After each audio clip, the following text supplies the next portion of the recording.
Hi, it's Richard here again. I wanted to talk briefly about the idea of recording yourself as a way of improving your vocal delivery. Now, on the coming pages, there are a couple of exceptional videos which will give you some easy to implement changes or additions to the way you deliver your message.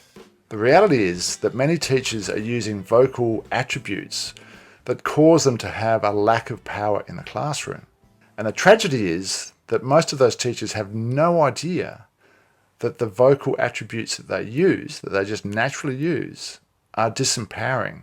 And the other tragedy is, well, it's actually a good thing, it's so easy to change these things. But the question is, how do I become aware?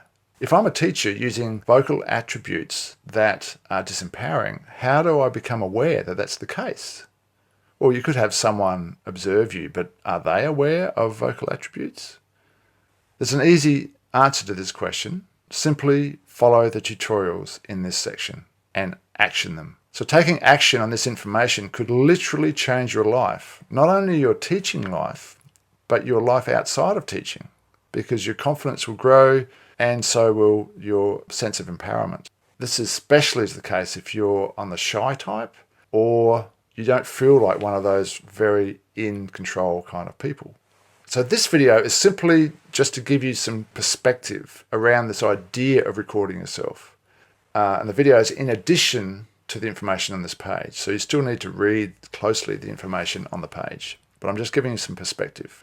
Let me state for the record, no one ever in my career suggested to me, hey Richard, why don't you record yourself and practice at home? No one ever said that. I would have benefited so much as a young teacher, but even later in my career, I would have benefited.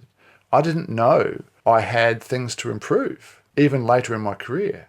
It's only been recently that I realized I still have a hangover from when I was a teenager, because when I was a teenager, or my first 20 years, I had a serious speech impediment. I had a stutter that I turned into a hesitancy. So my vocal door would close and I wouldn't be able to get any words out if I was stressed. But then when it opened, I would say as many words as I could until that door closed. I became aware of this 5 years ago, that I run words together really quickly. And so I've started to work on that to change it.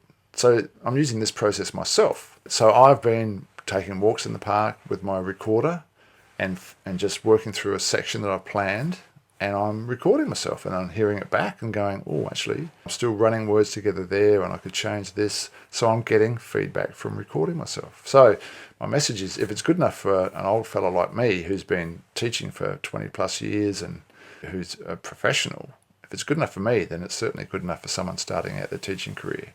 However, there's a big message here. Number one message, be easy on yourself. If you're not used to hearing your own voice, initially it's horrendous. So just expect that it's going to be bad and then everything's a bonus from there. But seriously, don't judge yourself. Simply look for one or two things to improve, work on those, and then look for the next thing to improve and then work on that. And by the way, recording audio is way easier. It's less conspicuous than video. And basically, the sound of your voice is 90% of the whole deal. I do mention what you could do with recording video in the classroom, given that there's constraints there, but it's much easier to record audio, and audio is the most important thing.